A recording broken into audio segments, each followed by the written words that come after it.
Hello dear students, આગળના લેક્ચરમાં આપણે એક્સરસાઇઝ 10.1 અને 10.2ના ગણતરીવાળા આપણે બધા સમ્સ કમ્પ્લીટ થઈ ગયા છે. સો આજે આપણે ટેક્સ્ટ બુકનું ઉદાહરણ 3 જોઈશું, જે ખૂબ જ અગત્યનું છે. ઓકે, આગળના લેક્ચરમાં આપણે લાસ્ટ જે સમ કર્યો હતો 12 નંબરનો, એ પણ કેવો છે, એકદમ અગત્યનો છે, જે તમને લોંગ ક્વેશ્ચનમાં પૂછી શકાય. એટલે ફરીથી કહું છું કે એની તમારે પ્રેક્ટિસ 4 પાર્ટમાં વહેંચણી કરીને કરી નાખવી. ઓકે, હવે આપણે એ દાખલાનું પણ થોડુંક તમને હું અહીં બતાવી દઉં છું કે આ રીતની આપણી આકૃતિ હતી. હા, ઓકે, અંતર્વૃત્ત હતો અને અહીં નામ શું આપેલું હતું આપણને, A, B ને C. ત્રિકોણ ABC ની અંદર શું હતું, વર્તુળ હતું. આ વર્તુળનું કેન્દ્ર O હતું, અહીં OD, અહીં સ્પર્શ બિંદુ આપણે E લીધું હતું અને અહીં શું લીધું હતું, આપણે F લીધું હતું. બરાબર. હવે એમાં આપણે 4 પાર્ટમાં ડિવાઈડ કરેલું હતું. તો જે સૌથી ચોથો એટલે ત્રીજો જે પાર્ટ હતો, એમાં આપણે જે ત્રિકોણ બનાવેલા હતા આ રીતે, તો આમ જોઈન્ટ કરેલું હતું. ઓકે, એના લીધે શું બનતા હતા, ત્રિકોણ બનતા હતા. કે AO ને જોઈન્ટ કરેલું હતું, પછી BO ને, અને પછી OC ને. બરાબર, આ રીતે આ રફ આકૃતિ છે. હવે તમને એ રીતે આપણે શેડેડ કરીને બતાવો કે આપણે 3 જે ત્રિકોણો લીધેલા તે કયો લીધેલો હતો, તે ત્રિકોણ રેડ કલર વાળું છે તે ત્રિકોણ શું લખ્યું હતું આપણે, AOB નું ક્ષેત્રફળ આ રીતે. ઓકે, ત્યારબાદ આપણે લીધું હતું ત્રિકોણ BOC નું ક્ષેત્રફળ. 3 ત્રિકોણના શું લીધેલા હતા, ક્ષેત્રફળના સરવાળો આ રીતે. અને જે લાસ્ટ આપણો રહ્યો તે ત્રિકોણ કયો લીધેલો હતો આપણે, AOC, આ બ્લેક કલર વાળો. ઓકે, એટલે આ રીતે તમારે 3 ત્રિકોણના ક્ષેત્રફળનો સરવાળો કરીને ત્રિકોણ ABC નું શું મેળવવાનું હતું, ક્ષેત્રફળ. અને બીજું આપણે મેળવ્યું હતું હેરોલ્ડ્સની ફોર્મ્યુલાની મદદથી. અને પછી લાસ્ટ જે ચોથું આપણું જે છે પાર્ટ, બરાબર, એમાં આપણે શું કર્યું હતું કે બંને જે આપણે સૂત્રની મદદથી ફાઇન્ડ આઉટ કરેલા હતા ક્ષેત્રફળની શું કરેલી સરખામણી, અને પછી તમને શું મળશે, તો આ x મળે અને x મળે એટલે બાજુ AB અને બાજુ AC ના શું મળ્યા હશે. ઓકે, એટલે તમારે જાતે આકૃતિ દોરીને એ દાખલો શું ગણતરી કરવી પડશે. અને તમારે એ દાખલો 3 થી 4 વાર શું કરી જવાનું, રિવાઇઝ કરી જવાનું, જેથી કરીને તમને બીજા કોઈ નંબર બદલીને આપે પણ દાખલો ફટાકડિયા થઈ જાય. ઓકે, ચાલો હવે આપણે આજે ઉદાહરણ 3 જોવાના છીએ, તો એ પણ બરાબર તમારે ધ્યાન આપવું. ઓકે, ચાલો તો ક્વેશ્ચન જોઈએ. આ રીતનો છે ક્વેશ્ચન કે PQ એ 5 સેન્ટીમીટર ત્રિજ્યાવાળા વર્તુળની 8 સેન્ટીમીટર લંબાઈની શું છે, જીવા છે. એટલે આકૃતિ અહીં આપણને ટેક્સ્ટબુકમાં પણ આપી દીધી છે, એટલે મેં ડ્રો કરી દીધી છે કે PQ એ આપણને શું કીધું, 5 સેન્ટીમીટર ત્રિજ્યા. 5 સેન્ટીમીટર ત્રિજ્યા એટલે આ OP અને OQ શું છે, વર્તુળની ત્રિજ્યાઓ છે. ઓ કેન્દ્રવાળા વર્તુળને શું કહેવાય, ત્રિજ્યા. અને જેની શું કીધેલું છે, જીવા. તમે જો કેન્દ્રની આ બાજુથી છે, હા ને, એને વ્યાસ સમજવું નહીં. શું નહીં સમજવું, વ્યાસ. અને જીવા એ આપણે શીખી ગયા છે કે જીવાને આપણે આ રીતે ડ્રો કરી શકાય, અથવા તો આ રીતે, આ રીતે, આ બધું શું કહેવાય, જીવાઓ જ કહેવાય. હા ને, વર્તુળની મોટામાં મોટી જીવા એ શું કહેવાય, વર્તુળને શું કહેવાય, વ્યાસ. એ પણ આપણે જોઈ ગયા છીએ. તો અહીં આપણે જીવા કઈ લીધી છે, PQ લીધી છે. બરાબર, અને એનું માપ આપણને આપી દીધું છે. કેટલું આપેલું છે માપ, PQ ઇક્વલ ટુ આપી દીધું છે આપણને 8 સેન્ટીમીટર. કેટલું આપેલું છે, જીવાની લંબાઈ 8 સેન્ટીમીટર આપી દીધી છે. P અને Q માંથી પસાર થતા સ્પર્શકો બિંદુ T માં છેદે. એટલે કે P અને બિંદુ Q માંથી શું આપણે દોરેલા છે, સ્પર્શકો, જે કયા આગળ છે, જે છેદે છે, બિંદુ T માં છેદે છે. તો TP ની લંબાઈ શોધો. TP અથવા PT ની લંબાઈ આપણે મેળવવાની છે. ઓકે, એના માટે આપણને ફક્ત શું આપી દીધું છે, વર્તુળની ત્રિજ્યા આપી છે, અને બીજું શું આપેલું છે, જીવાની લંબાઈ આપી છે. બીજું કંઈ આપણને આપ્યું નથી. હવે સૌથી પહેલા તો આપણે એક વાત કરવાની છે તમને, કે એ મુજબ કે આકૃતિમાં આ જે મેં ઓટી ડ્રો કરેલું છે પહેલેથી ડ્રો કરીને રાખેલું છે પણ એને આપણે પછીથી ડ્રો કરવાનું હતું અને આગળથી એને શું કરી દીધું ડ્રો કરી દીધું છે કયું જે છે ઓટી છે તે ઓકે ચાલો હવે એટલે આપણે એ રીતે લખવાનું રહેશે કે અહીં ઓટી આપણે ડ્રો કરી દીધું છે આગળથી જ અને એ આકૃતિમાં આપણે આપ્યું નથી એટલે સૌથી પહેલાં આપણે એ લખશું કે અહીં ઓટી દોરો જે અહીં ઓટી દોરો જે શું કીધેલું છે આપણને PQ ને જે PQ ને બિંદુ R માં છેદે છે ચાલો અહીં જે આપણે બિંદુ છે ઓટી PQ ને કયા બિંદુમાં છેદશે તો બિંદુ R માં છેદે છે ઓકે ચાલો આટલું પહેલાં લખી દીધું હવે આગળ આપણે વાત કરતા જઈએ તે મુજબ જ કે પ્રમેય 10.2 માં આપણે શીખી ગયા કે ઓટી એ ખૂણા PTQ ને શું કરે છે ખૂણાનો શું કહેવાય દ્વિભાજક છે એટલે દુભાગે છે બરાબર છે એટલે લખીએ હવે ઓટી એ ખૂણા PTQ નો ખૂણા PTQ નો શું કહેવાય દ્વિભાજક છે ખૂણા PTQ નો દ્વિભાજક છે તેથી શું થશે તો બરાબર ધ્યાન આપજો OT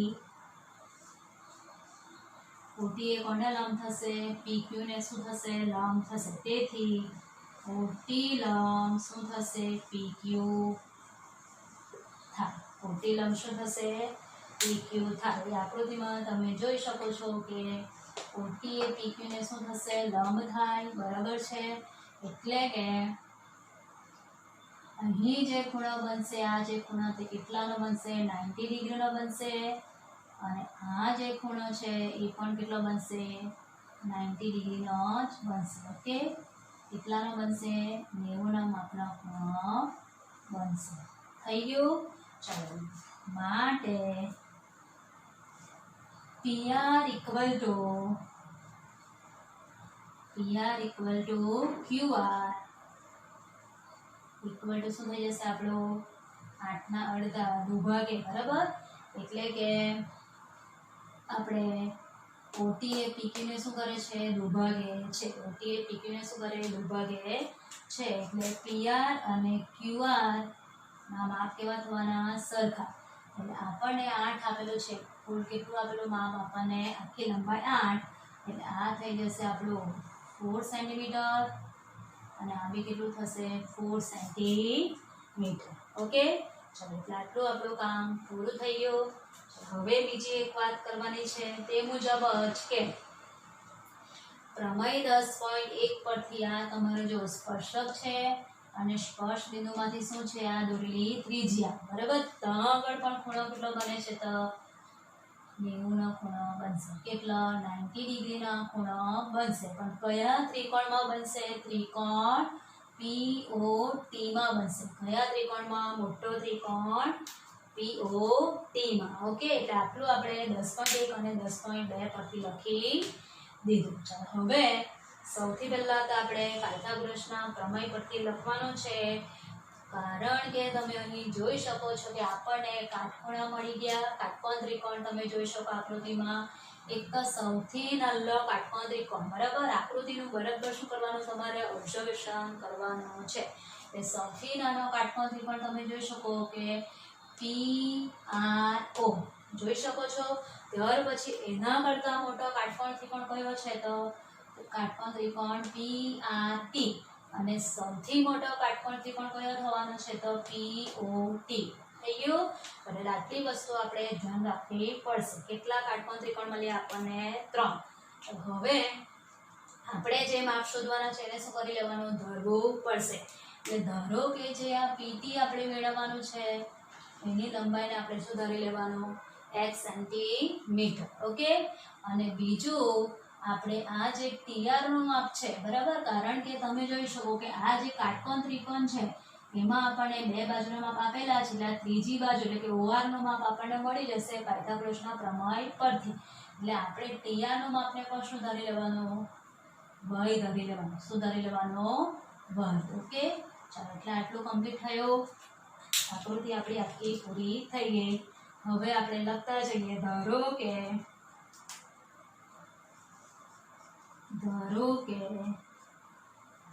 PT equal to x centimetre,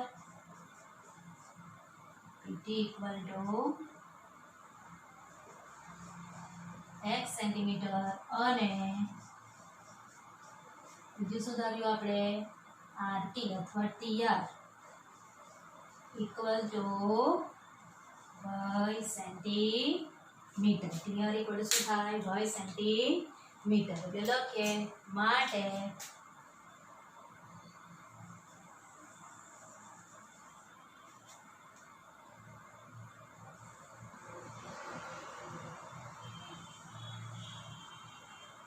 શું થશે તો O dash R dash T થાય, બરાબર?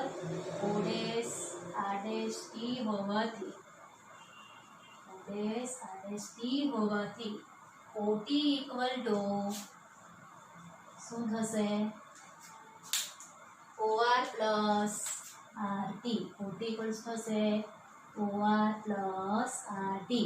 એટલે therefore OT આપણી પાસે નથી આપ્યું, એક શોધવાનું છે, પણ આપણે આનું માપ શોધેલું છે એટલે OT equal to OR plus RT છે. તો આને આપણે પહેલા ફાઇન્ડ આઉટ કરી દઈએ, પછી આ વસ્તુ આપણે લખશું.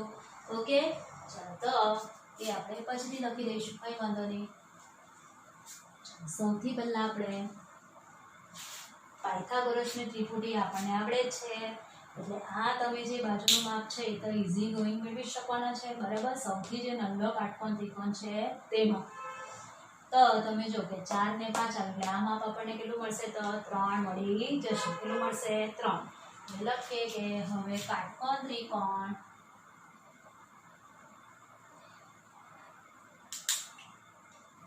PRO માં હવે કાટકોણ ત્રિકોણ PRO માં ચાલો લખીએ આપણે પાયથાગોરસના પ્રમેય પરથી PRO માં માટે એમ લખી દેવાનું. PRO માટે પાયથાગોરસના પ્રમેય પરથી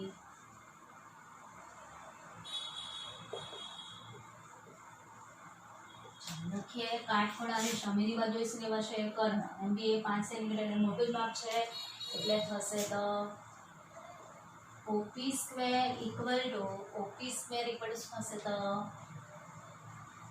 PR સ્ક્વેર પ્લસ શું થશે? OR square. Therefore OP નું માપ આપણી પાસે કેટલું છે? 5 સેન્ટીમીટર. PR નું માપ આપણી પાસે છે 4 સેન્ટીમીટર એટલે 4 નો સ્ક્વેર પ્લસ શું થઈ જશે? OR square. થયું? ત્યારે લખીએ therefore આ થવાનું તમારું 25, 4 square is 16 equal plus OR square. એટલે શું થઈ જશે અહીં? 25 minus 16 equal to OR square. therefore OR square equal two શું થઈ જશે? તો 25 માંથી 16 જશે એટલે કેટલું મળવાનું? 9. એટલે આપણને મળી જવાનું ઇમ્પ્લાઈઝ કરીને લખી દઈએ આપણે અહીં OR ઇક્વલ ટુ કેટલા મળવાના? બંને બાજુ વર્ગમૂળ લેતા OR શું મળી ગયા આપણને? 3 સેન્ટીમીટર. કેટલા મળી ગયા? 3 સેન્ટીમીટર. એટલે આટલું જે માપ છે હું જરાક બહાર લખી દઈશ, અહીં લખી દઈએ આપણે એટલું મળવાનું આપણને 3 સેન્ટીમીટર છે. તો હવે આપણે લખી શકીએ કે તેથી O dash R dash T, હા ને? O dash R dash T હોવાથી શું થશે? ઓટી ઇક્વલ ટુ શું થશે ઓઆર પ્લસ ટીઆર. ચાલો હવે લખીએ તો ઓટી આપણે શોધવાનું જ છે એટલે એને તેનું તેમાં જરૂર છે એનું એ જ આપણને, પરંતુ ઓઆર આપણે કેટલા મેળવ્યા 3 પ્લસ ટીઆર આપણે શું ધરેલું y સેન્ટીમીટર, શું ધરેલા y. એટલે આપણને આ શું મળી ગયું ઓટી પણ મળી ગયું. શું મળી ગયું ઓટી. હવે સૌથી પહેલા તો મોટી વાત કે હવે નાનો ત્રિકોણ લીધો કાટકોણ ત્રિકોણ, હવે એનાથી કેવો લેવાનો મોટો, એટલે લખીએ વળી કાટકોણ ત્રિકોણ. ચાલો નાનો કાટકોણ ત્રિકોણ PRT માં, કાટકોણ ત્રિકોણ PRT માં એનું એ લખવાનું પાયથાગોરસના પ્રમેય પરથી. એટલે તમે જો કે આ જે ખૂણો PRT માં ખૂણો R શું છે કાટખૂણો, એની સામેની બાજુ PT શું થશે કર્ણ થશે. એટલે શું લખાશે અહીં PT સ્ક્વેર ઇક્વલ ટુ શું લખાશે તો PR સ્ક્વેર પ્લસ શું લખાશે TR સ્ક્વેર. થઈ ગયું આટલું. ચાલો લખીએ ધેરફોર PT સુધારેલા આપણે x, PR નું માપ આપણી પાસે છે જ કેટલું 4 અને TR આપણી પાસે છે કેટલું y સ્ક્વેર. થઈ ગયું આટલું. એટલે સાદુરૂપ આપીએ તો therefore x square equal two શું મળશે 4 સ્ક્વેર ઇઝ 16 પ્લસ શું મળી ગયું y સ્ક્વેર. અને આપણે પરિણામ નંબર શું આપી દઈશું 1. શું આપી દેવાનું પરિણામ નંબર 1. ઓકે. હવે આપણે આગળની ગણતરી જોઈએ.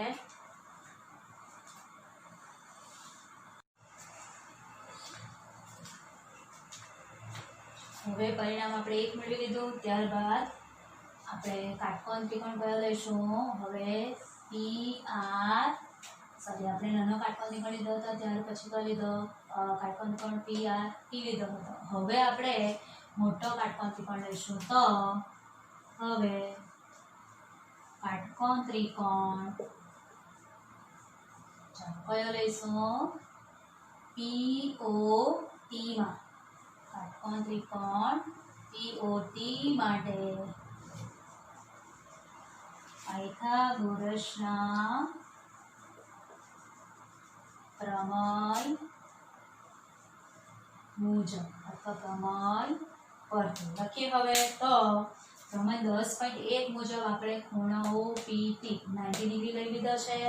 એટલે કે ખૂણા OPT ની સામેની બાજુ કઈ છે OT. OT એ શું થશે તમારો કર્ણ થશે. એટલે લખીએ therefore OT square equal two શું થશે PT સ્ક્વેર અથવા તો TP સ્ક્વેર લખીએ. આપણે TP માંગેલું છે એટલે TP સ્ક્વેર પ્લસ શું થશે તો TO સ્ક્વેર અથવા તો OT સ્ક્વેર, જે લખો તે બરાબર. OT સ્ક્વેર આપણું શું થશે કાટખૂણાની સામેની બાજુ આપણે આ લીધી ને OT સ્ક્વેર ઇક્વલ ટુ શું થશે PT સ્ક્વેર પ્લસ અહીં શું થશે TP સ્ક્વેર પ્લસ શું થશે PO સ્ક્વેર. થઈ ગયું આપણું. ચાલો હવે કિંમત મૂકીએ તો OT આપણે આગળ લખેલું જ છે નીચે તો બરાબર.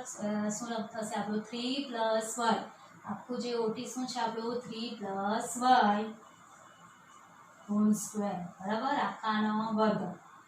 હવે TP આપણે શું ધરેલા x અને PQ આપણે PQ નહીં પણ PO થશે અહીં બાય મિસ્ટેક PO.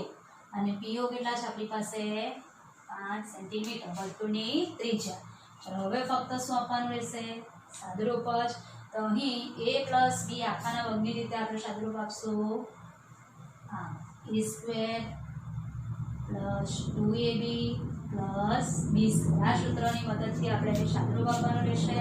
તો પહેલા પદનો વર્ગ એટલે થશે 3 સ્ક્વેર ઇઝ 9 પ્લસ 2 ગુણ્યા પહેલું પદ ગુણ્યા બીજું પદ એટલે 3 દુ 6 વર્ગ અને બીજા પદનો વર્ગ એટલે y સ્ક્વેર. થઈ ગયું આટલું. ચલો અને અહીં થશે x નો વર્ગ પ્લસ 5 સ્ક્વેર ઇઝ 25. ઓકે. ચલો હવે આપણે તો x અને y બેવ ચલની કિંમતો મેળવવી પડશે તો જ આપણને શાની કિંમત મળશે, pt ની કિંમત મળશે. તો આને આપણે જે ડાબી બાજુ છે ને એઝ ઇટ ઇઝ કરવા દઈશું. ઓકે, અને આ જે x² છે બરાબર, એની જગ્યા પર પરિણામ 1 પરથી આપણે શું લખશું તો 16 + y². આ સ્ટેપ બહુ અગત્યનો છે અને +25 તો એઝ ઇટ ઇઝ રહેશે. ઓકે, ચાલો હવે અહીં આપણે લખી દઈશું કે કયા પરિણામ પરથી લખ્યું, આપણે નીચે લખીશું તો સાઈડ પર લખી દેવું અહીં પરિણામ 1 પરથી. થઈ ગયું.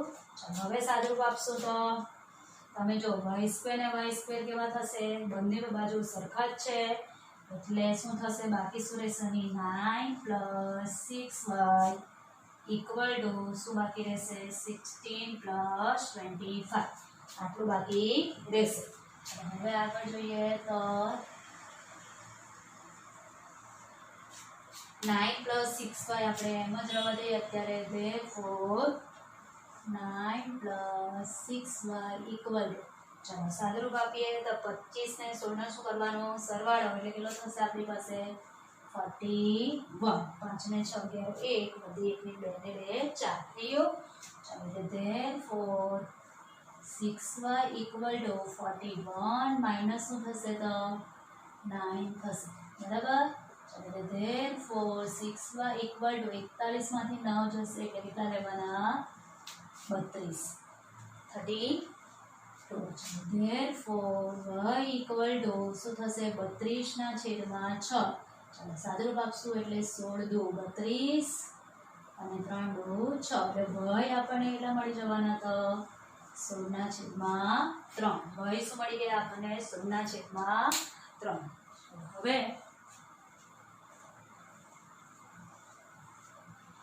y મેળવ્યા બાદ આપણે શું મેળવીશું તો x શોધવાનું છે. તેના માટે આપણે પરિણામ 1 છે જ આપણી પાસે, એનો જ ઉપયોગ કરશું. એટલે લખીએ કે હવે પરિણામ 1 પરથી હવે પરિણામ 1 પરથી ચાલો શું લખી શકીએ આપણે, therefore x² = 16 + y² છે એમાં આપણે y ની જગ્યા પર શું મૂકશું તો 16/3 આખાનો શું થશે વર્ગ બરાબર. 16/3 આખાનો વર્ગ.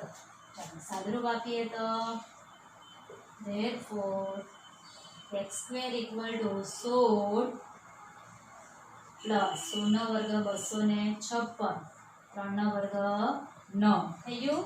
ચાલો હવે લસા લેવા પડશે એટલે x² = 16 × 9 = 144 + 256 ના છેદમાં કેટલા 9.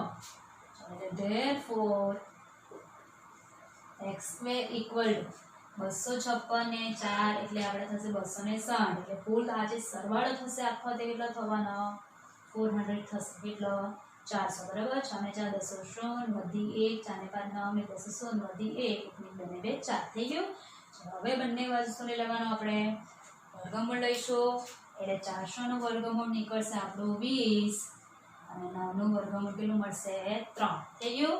એટલે x આપણને મળી ગયા કેટલા 20/3 અને ax એટલે તો શું છે આપણું tp લંબાઈ આપણે ધરેલી. કોની લંબાઈ tp. એટલે છેલ્લે હવે આપણે આ રીતે લખી દેવાનો આન્સર. આમ શું કીધેલું છે tp ની લંબાઈ કેટલી મળી આપણને 20/3 સેન્ટીમીટર મળે છે. ઓકે અથવા છે. થઈ ગયું. આટલો આપણો આન્સર પૂરો. અથવા તો છેલ્લે therefore કરીને અહીં લખી દેવું આપણે લખી દેવાનું બરાબર. tp = શું લખી દેવાનું 20/3 સેન્ટીમીટર. ઓકે ચલો આ દાખલાનું કેલ્ક્યુલેશન પણ કેવું છે લેન્ધી છે પણ કેવું છે એકદમ ઈઝી. જોયું તમે. આ દાખલો પણ આપણે 4 પાર્ટમાં ડિવાઈડ કરીને ગણી શકીએ. સૌથી પહેલા તો આકૃતિમાં આપણે ફક્ત શું નવું ડ્રો કર્યું OD બરાબર. ઓલરેડી આપણને તે આપ્યું નથી પણ એ દોર્યા વખત આપણે દાખલો ગણી શકીએ નહીં એટલે એ મોટું કામ પહેલા કરી દીધું પછી આકૃતિ પછી બધું લખવાનું બરાબર. કે શું લખ્યું આપણે કે ખૂણા PTQ નો દ્વિભાજક, ખૂણાનો દ્વિભાજક કયો છે OD, બરાબર. એટલે શું થાય PQ એ OT ને શું કરે દુભાગે, અથવા સોરી OT એ PQ ને શું કરે દુભાગે, એટલે કે PR અને QR ના માપ કેવા થાય સરખા.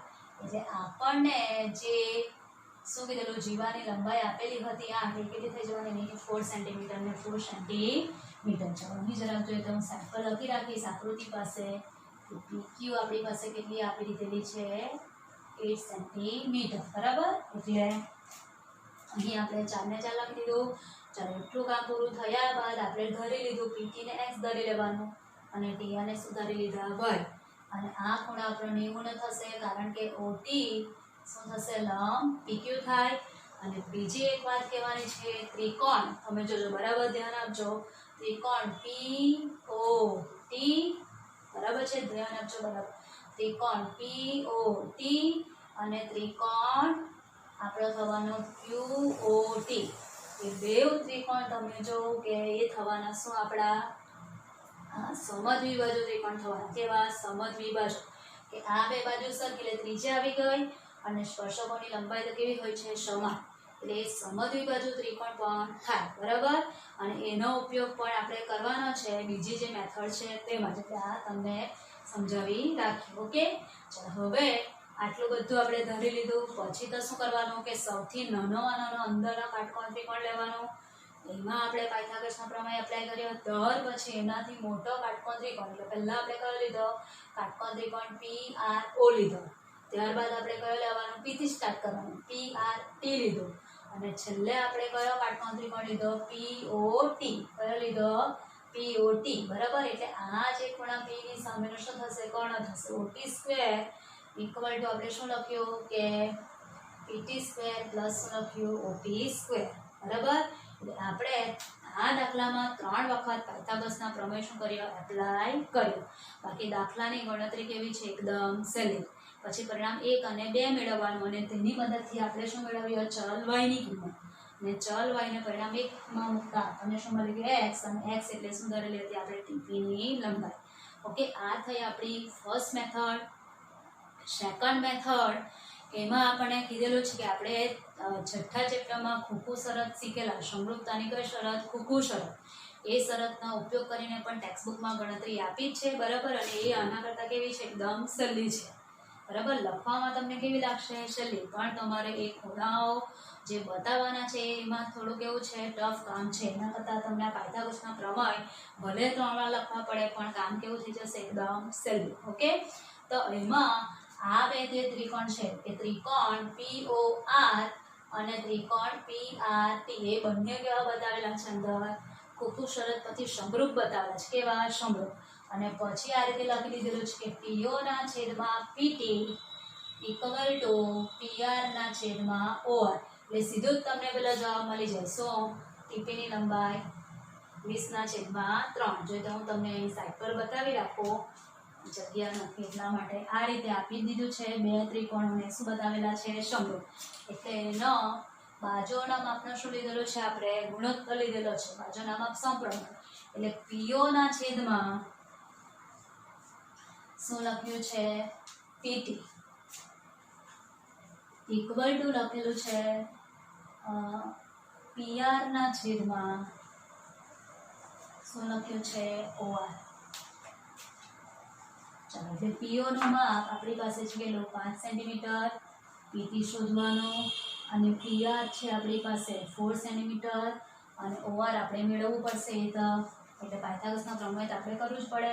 એટલે આ રીતે આપેલું છે. એટલે PT ની લંબાઈ તમને આ રીતે શોધવાની કીધી છે. ઓકે, ચાલો, એ રીતે તમારે ખોખું શરત પરથી પણ આ દાખલાનો આન્સર મેળવી શકો. હવે આપણે નેક્સ્ટ ક્વેશ્ચન જોઈશું. હવે આપણે એક્સ્ટ્રા સમ જોઈશું. ક્વેશ્ચન આ રીતે છે, જેની ત્રિજ્યા 73 અને 55 હોય એવા બે સમકેન્દ્રી વર્તુળો આપેલ છે, બરાબર. એટલે એક આપણને ત્રિજ્યા મોટી આપી છે મોટા વર્તુળની, અને બીજી આપી છે કેવા નાના વર્તુળની ત્રિજ્યા આપી છે. ઓકે, મોટી ત્રિજ્યાવાળા વર્તુળની એક જીવા નાના વર્તુળને સ્પર્શે છે તો જીવાની લંબાઈ શોધો. ઓકે, એટલે આપણને અહીં તમે જો કે આકૃતિમાં બે સમકેન્દ્રી વર્તુળો મેં ઓલરેડી દોરી દીધા છે.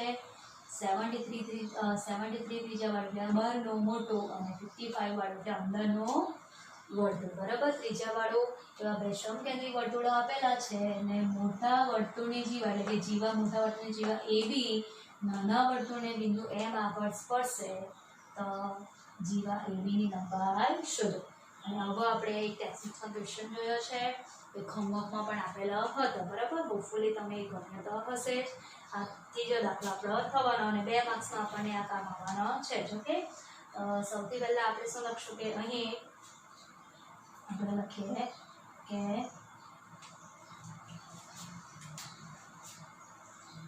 અહીં શું લખીએ આપણે કે OB અને OM. બરાબર, OB એટલે મોટા વર્તુળની ત્રિજ્યા અને OM એટલે નાના વર્તુળની ત્રિજ્યા. અથવા તો એ નહીં લખવું હોય તો લખીએ અહીં સમાન કેન્દ્ર એટલે O કેન્દ્રવાળા અહીં O કેન્દ્રવાળા બે સમકેન્દ્રી વર્તુળો આપેલ છે. થઈ ગયું? ખ્યાલ આવે છે બધાને? અને એમાં આપણને શું કીધેલું છે કે મોટી ત્રિજ્યાવાળા વર્તુળની જીવા નાના વર્તુળને નાના મોટી ત્રિજ્યાવાળું વર્તુળ એટલે કયું આપણું જે બહારનું છે તેની ત્રિજ્યા કહેવાય OB. એ નાના વર્તુળને કયા બિંદુએ સ્પર્શે છે? બિંદુ એ નાના વર્તુળને બિંદુ M આગળ સ્પર્શે છે. થઈ ગયું? નાના વર્તુળને બિંદુ M આગળ સ્પર્શે છે. થઈ ગયું? આટલું હવે આપણે લખી દઈએ કે અથવા તો તમને આગળ લખી દીધું છે કે આમ પણ આપણે લખી શકીએ OB અને OM ત્રિજ્યાવાળા બે સમકેન્દ્રી વર્તુળ આપેલ છે. એ જેમ લખો તેમ એ આપણી રીતે લખો. હવે શું લખવાનું આપણે કે હવે OB એટલે શું થવાની? મોટા વર્તુળની ત્રિજ્યા. મોટા વર્તુળની ત્રિજ્યા. ચાલો, એ કેટલી આપેલી છે આપણને? 73. આકૃતિમાં પણ લખતા જઈએ. OB નું માપ કેટલું આપેલું છે? 73. આવી રીતે OM એટલે શું થવાની? નાના વર્તુળની ત્રિજ્યા અને એ આપી છે આપણને કેટલી? 55. OM નું માપ આપણે લખી દઈએ 55 અને જીવા AB ની લંબાઈ આપણે શોધવાની છે. એટલે શું લખી દેવાનું? Question mark. જીવા AB શું કહેવાશે? મોટા વર્તુળની શું કહેવાશે? એ જીવા. એટલે જીવા AB ની લંબાઈ. એટલે અથવા એમ પણ લખી શકો કે મોટા વર્તુળની જીવા બરાબર જે નાના વર્તુળને કાં આગળ સ્પર્શે આપણે આગળ લખી દીધું છે. ઓકે, હવે લખશો આગળ તો તમારી 10.1 પરથી તમે જોઈ શકો કે આ નાનું જે વર્તુળ છે બરાબર કે OM ત્રિજ્યાવાળું તેનો સ્પર્શક કોણ થવાનો? AB થશે.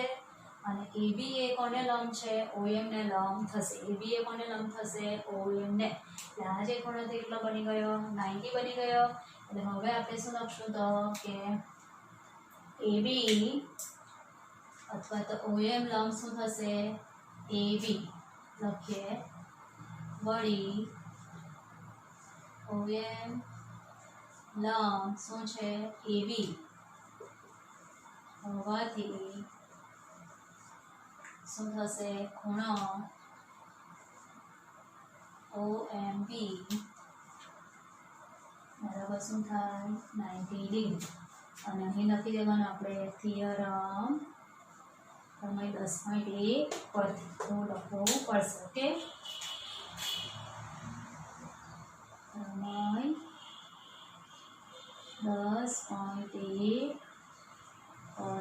થઈ ગયું આટલું. હવે આગળ તો બહુ સહેલું કાટકોણ ત્રિકોણને લઈને શું કરી દેવાનું આપણે પાયથાગોરસનો પ્રમેય એપ્લાય કરી દેવાનો છે. ઓકે, તો હવે લખીએ આગળ કે કાટકોણ ત્રિકોણ